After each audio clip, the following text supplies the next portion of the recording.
Amazing technology. Yeah. Hello, everyone. Oh, wait. Okay. Is everything good? How is everyone? Can we see? Can we hear? Can you hear me? Yes, perfect. Nice. Okay. Now I have to do this. And then this. So is there any questions about anything at all before we begin talking about some features in Akkadian and how they relate to other things? Does anyone have a question? Yes, what do you mean something context? Yeah, I mean, it's supposed to be Semitic and Afro-Asiatic, but it's not like it's all messy. So it's Okay. it's more just general. Yeah. Mazal tov, by the way. Toda. Any other question regarding the very complicated things we've discussed in the past few sessions? No, nothing. Okay. So the first thing I want to talk about, like I was requested to do a quick survey of the verbal morphology of Akkadian, and I will try to do some of that. So I think one of the main things you notice in verbal morphology in Akkadian is these vowel classes in the G mainly, but also I think GT, right? Maybe N, I don't know. So the first one and the most famous one is the AU class, and this is the preterite, past tense conjugation of it. Apus, I have done, I have cut, I have decided. Tapus, you have. Tapusi, you, feminine. Ipus, he. Tapus, this is the Assyrian version of she will, but in Babylonian it's Ipus as well. She has, sorry. She has decided. Nipus, we have decided. Tapusa, you plural have decided. Ipusu, Ipusa, they, masculine and feminine. So any question about this before I move on to the durative, to the present future or imperfect? So in Akkadian, the vowel classes are defined by the vowels they have in the preterite and in the durative. I think first the durative, then the preterite. So this vowel class is known by having U in the preterite and A in the durative. So, wait. So the durative is iparas. Okay, with the A vowel between the second and third radicals, as opposed to the U vowel in the preterite. So aparas, taparasi, aparas, taparas, taparasi, iparas, taparas, iparas, taparasa, iparasu, iparasa. I will decide, you will decide, he, she, they will decide, we will decide, and so on. Is this clear?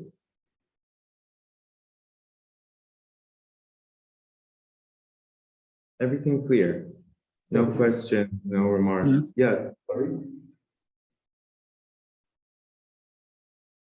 Michael? No, it's all clear. Oh, I'm happy to hear. Okay.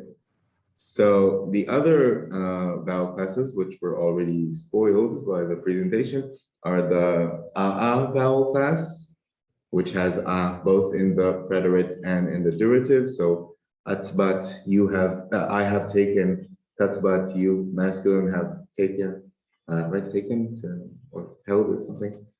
Tatzbati, you, feminine. Itzbat, he has taken. Tatzbat, she has taken in Assyrian. Itzbat in Babylonian, and so on. So this vowel class has the same durative as the previous one. So ipagas, itzabbat. Same durative, but different preterite. Everything clear so far? Okay. And the second one that is has the same vowel in the preterite and the durative is the EE vowel class. So this is, should it be ekrib in Babylonian or akrib? Akrib, just in the durative, it turns into an A. No, it's equal, yeah. Ekrib. Okay, so akrib or ekrib, takrib or tekrib. I have come close, you have come close, something like that. Ikrib, takrib, nikrib, takriba. So this has the E vowel in the preterite and also the E vowel in the durative, which we will soon see. And the last vowel class is the U vowels class that has U both in the preterite and in the durative. So it has the same vowel in the preterite as the AU vowel class, like Balasu that we saw, but not the same vowel in the durative. So Amput, I have fallen, Tamput, you have fallen, and so forth. Everything clear so far about the 4 vowel classes that we just saw?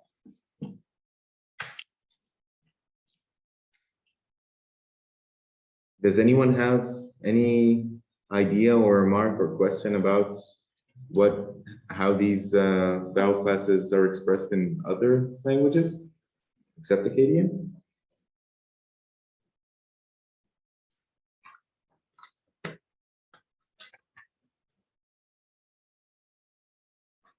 So that's okay if not. So the durative, we saw already the palasu and the tabatu. So apalas, atabat, the palas, the tabat, the palasi, the tabati, and so on. And this is the one with the E, ekerib, akarib, ekerib, takarib, tekeribi. So ikrib, ekerib. With the E vowel between the second and the third radical. And yeah, you can see that the AE vowel harmony does not occur in Assyrian.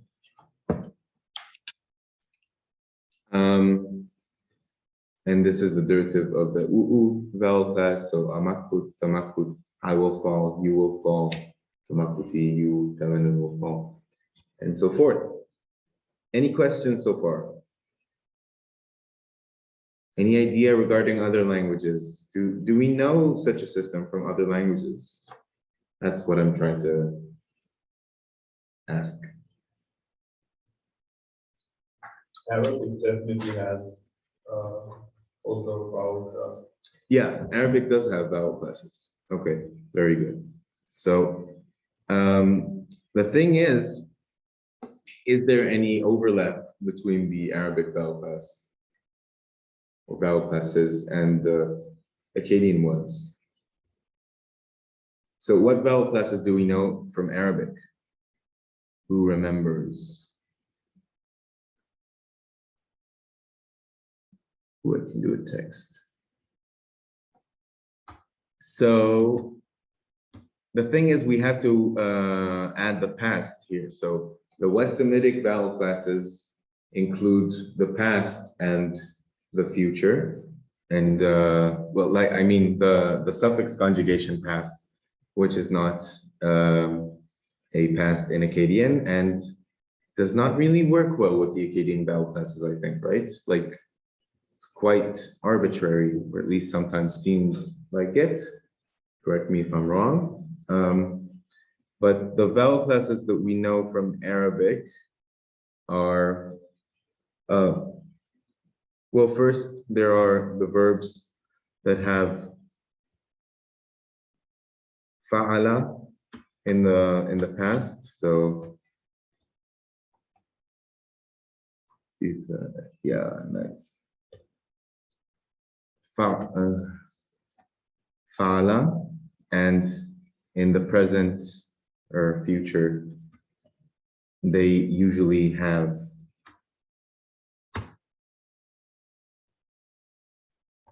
yaf'ulu or yaf'ilu.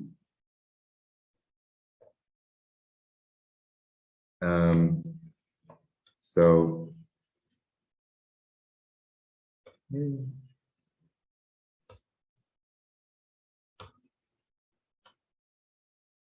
no. Yeah, sorry for all that. Yaf'ilu or yaf'ulu. So these are the most common vowel classes in Arabic. The second one is the one that has fa'ila in the past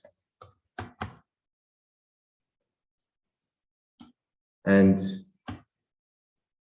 yaf'alu in the future. So how about now? Do you see or believe in any overlap between the vowel classes that we saw in Akkadian and the ones in Arabic? The third one in Arabic is usually when there's a guttural in the second or third radical, and then it's fa'ala yaf'alu.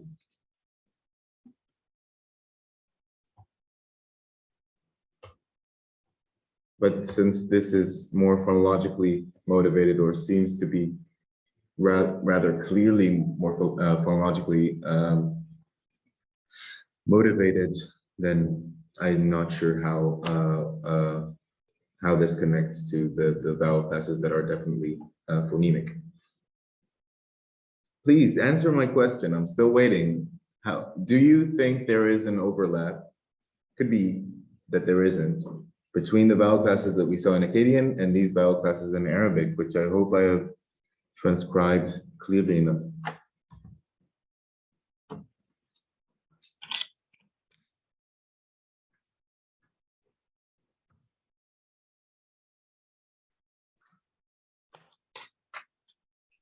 I think there is to some extent. Okay, could you elaborate, please?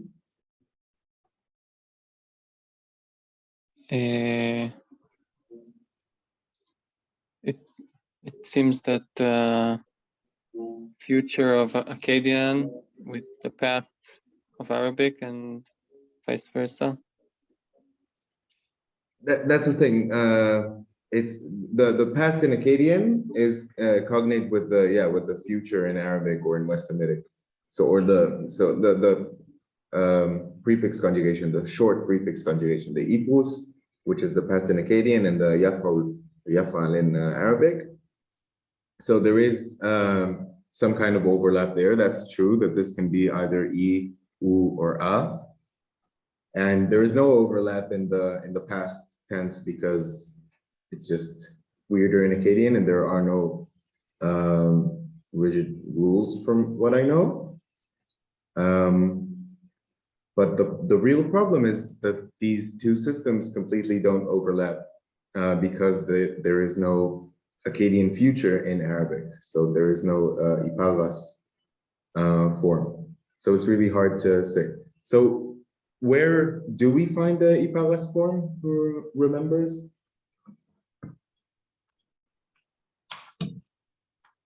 Yes. Yeah, for example, in Ge'ez. Okay, so let's see. Let's see what we can find in Ge'ez. So can these vowel classes be found in other Semitic languages? Oh, just a nice anecdote. This is from Tuareg, this is from Beja, both non-Semitic languages, which have very similar verbal paradigms to the one found in Akkadian. So in Tuareg, for example, ikris ekarras, and in Beja, for example, af'il afan'il.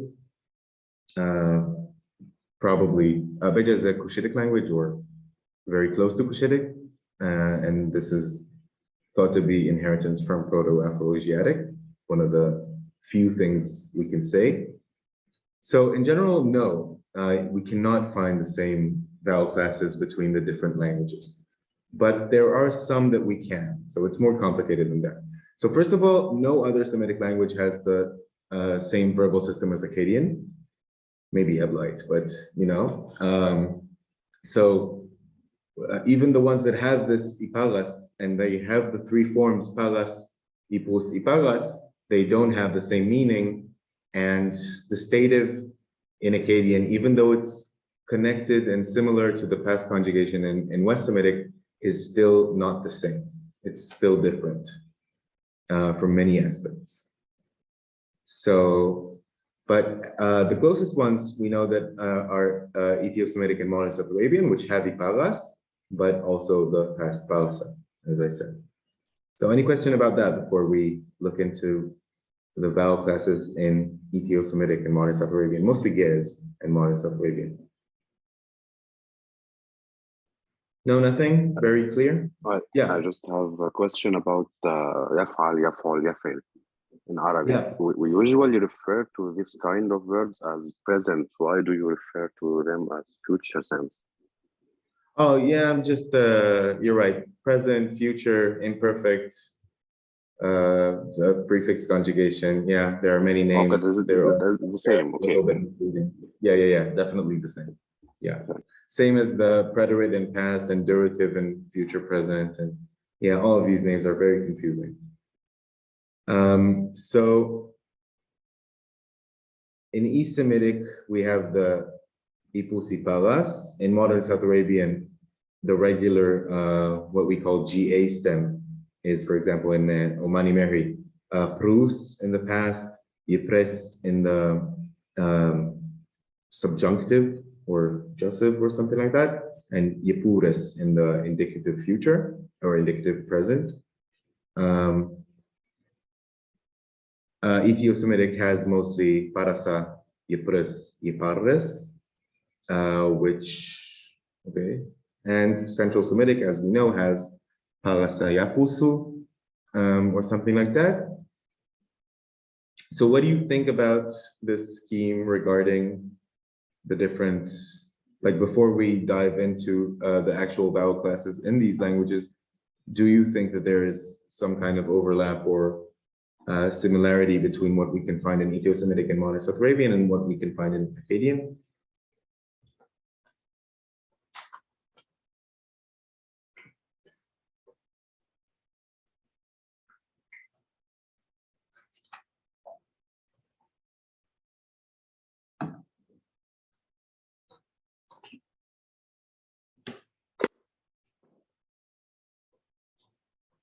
Any thoughts?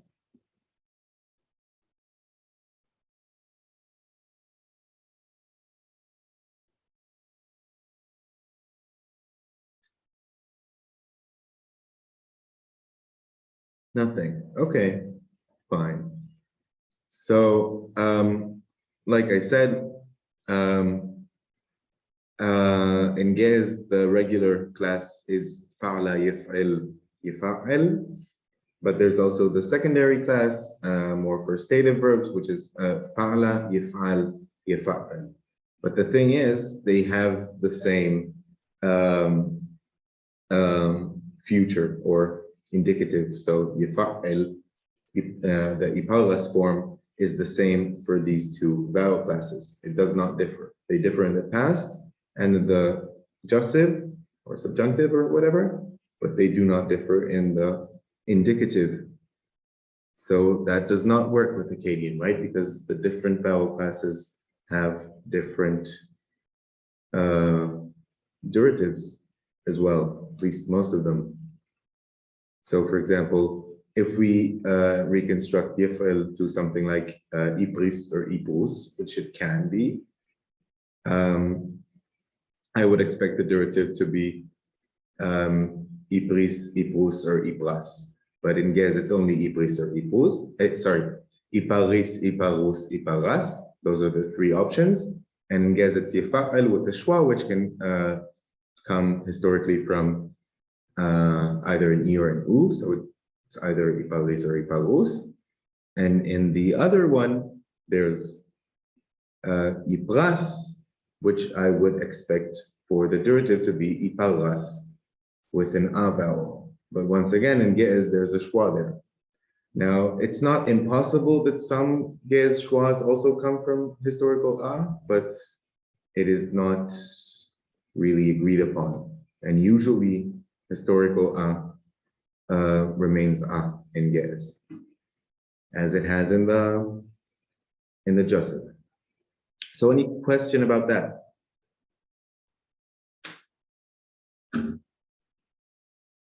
In modern Ethio-Semitic languages, these two vowel classes do not really exist, and instead the system is more based. So in Ethio-Semitic in general, I don't know if you remember, the G, D, and L stems were somewhat lexicalized to the extent that most verbs do not conjugate in more than one of them. So they call them the type A, type B, type C verbs. And they all have their own vowel scheme, which corresponds to the historical vowel scheme of the pattern, but there are no different vowel classes in the G, for all I know.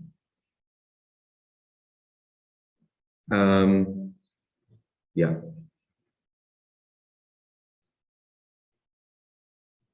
So any question regarding this?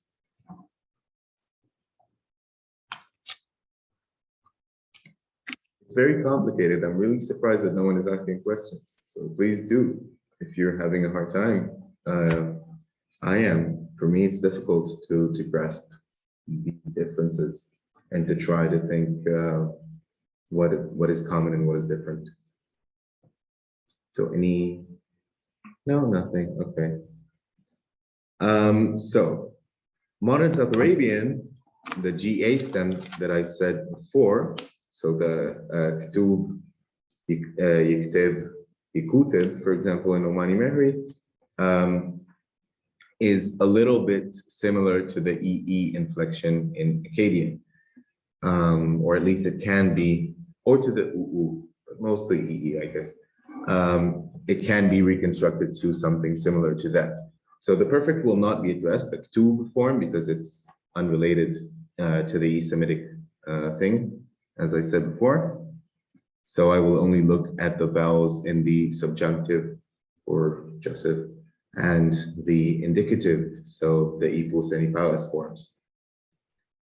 So the subjunctive of the GA stem in Mehri is Likteb, Tikteb, Tiktebi, Yikteb, Tikteb, and so on.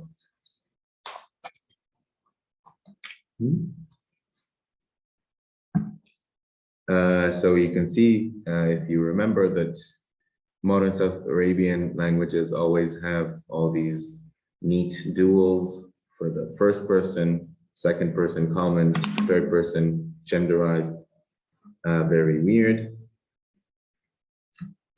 And they have this M at the end of the masculine plural, only in some verbs. Otherwise, usually there's an ablaut or umlaut effect. Anyway, I guess that this form can relatively easily be reconstructed to something like laktib, laktibai, naktib, taktib, taktibai, taktibu, maybe taktibi, taktibna, yaktib, yaktibai, yaktibu, taktib, taktibai, taktibna. So if we go there again,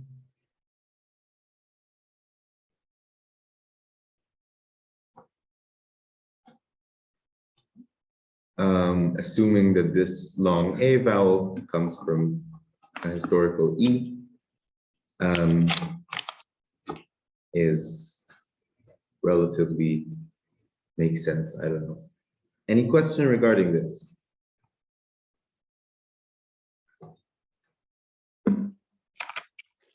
No? Really very, very complicated. I'm really shocked that there are no questions. I'm a little bit starting to be scared that no one understands or listens. But anyway, if we look at the imperfect or present, so the palas form, we can see akutib, takutib, teketib, yakutib, takutib, kitbuh, kitbuh, ikitbuh, kitbuh. The duals are the same or almost exactly the same in the subjunctive and the present. And nekutiv, tkitbim, tkitbin, ikitbim, tkitbim. So in these forms, we can see this long u, which we would reconstruct to a long a or something like that, or just an a, perhaps before a geminate consonant or not, I don't know. But anyway, this a is the same a that we think is in Paras, and the vowel after that is thought to be a historic reflex of E or something like that. Is everything clear so far?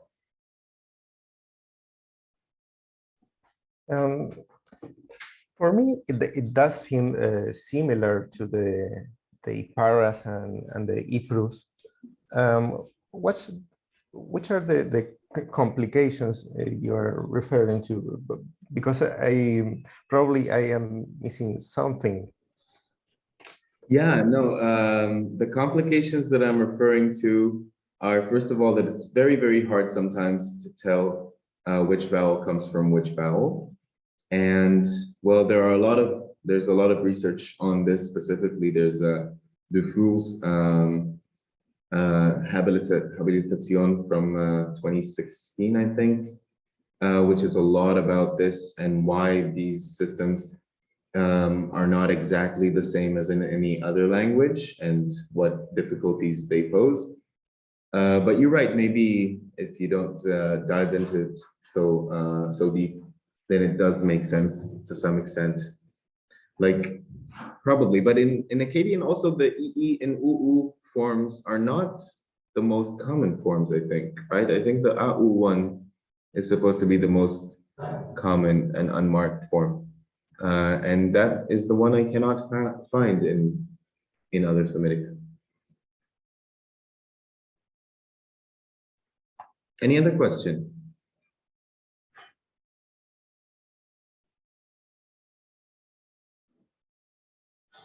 Okay, so this would be reconstructed to something like takatib, takatib, takatibi, takatib, takatib, and so on. But it's difficult to reconstruct with such confidence.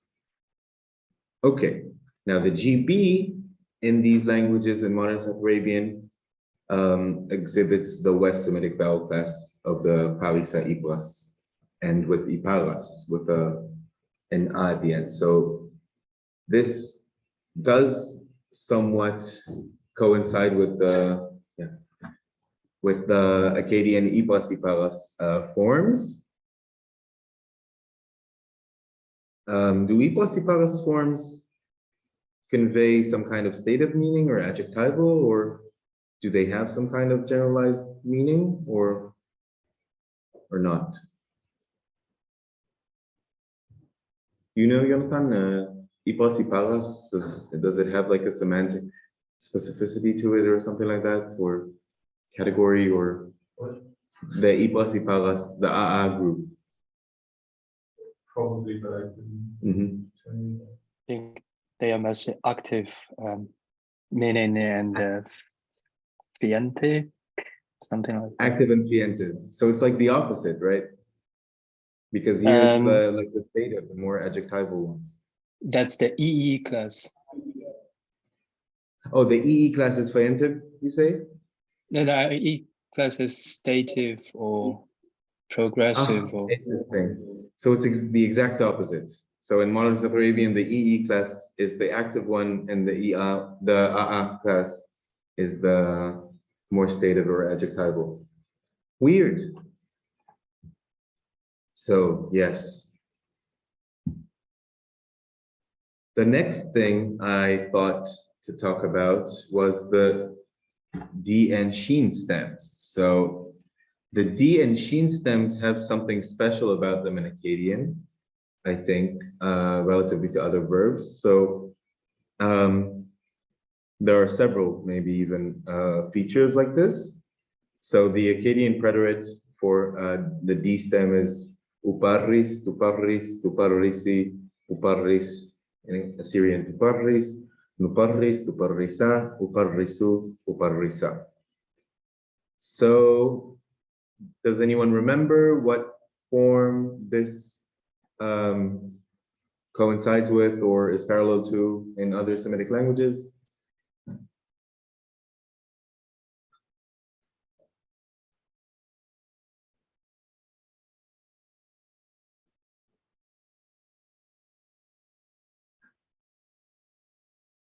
Anyone at all?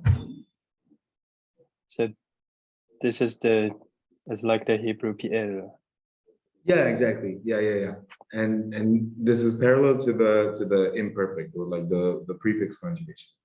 So, and it's pretty much the same, but the durative in Akkadian for the D stem is uparras, tuparras, tuparrasi, uparras, tuparras. So exactly the same with only one vowel different. So in these languages that have this ipus, iparras distinction, in general, like there are these two things that they use to distinguish these two forms. One is gemination and the other is some kind of ablaut. And they don't have to use both of them all the time, but they usually use one of them. And in here, Akkadian, which already geminates this in the past, the second radical chooses to do an ablaut from E to A to distinguish these two forms. Do we know an EA ablaut in Akkadian in verbal forms? Is there an EA vowel class? Or AE, sorry, AE. No. Chris, do you want to surprise Jonathan? Oh, yeah. I think so, but I need to check. Sorry. Yes, there is an AE class. It's for, Prima vowel. Yes, exactly, prima wow. It's only for weak verbs. So, wait, I have this somewhere. Yep. So the prima wow conjugation in Akkadian of the G shares this EA ablaut with the D and Shin stems. So the preterite is ushib, tushib, tushbi, ushib, tushib, nushib, tushba, ushbu, ushba. I think there's also a form like ushib, tushib, tushibi, but that doesn't matter. What matters is that in the durative, there is both gemination and this ablaut. And there is one more thing that the prima wow shares with the D and Shin stems. Does anyone have an idea what it is? The U vowel. Yes, the U prefix. It's weird, right? I wonder. Okay, but I went too far. Let's go back. Where was this? Okay. So once again, Ge'ez does not exhibit the E ablaut characteristic of the Akkadian D and Shin stems and the prima wow verbs. So Ge'ez in the D stem does not use ablaut in the vowel between the second and third radical to distinguish the ipus form from the iparas form. It uses instead ablaut in the vowel between the first and second consonant. So the subjunctive or the jussive in Ge'ez D is ifa'il, tafa'il, tafa'ili, yifa'il, tafa'il, so on, while the imperfect is ifa'il, tafa'il, yifa'il, and so on. So that's weird and also nothing like Akkadian, right? And even if it were like Akkadian, even if I were to say, okay, maybe there was an A vowel in both of them, but this A changed into A in this form, why would A change into A in some form? It can only happen, I think, due to vowel harmony with some kind of E. Alaku is also AE class. Yes, right. Alaku is a very interesting verb. I'm not going to talk about that today. Thank you, Chris. So if there was an E vowel that I would like to put in one of these two forms, I would rather put it here in the subjunctive, like the uparis, and not in the imperfect, like uparas. So why would this happen? Very strange. Any question or idea? We will have a forced break in about a minute. Anyone? Does anyone want to guess what we can find in modern South Arabian? Does anyone remember anything about the D stem in modern South Arabian?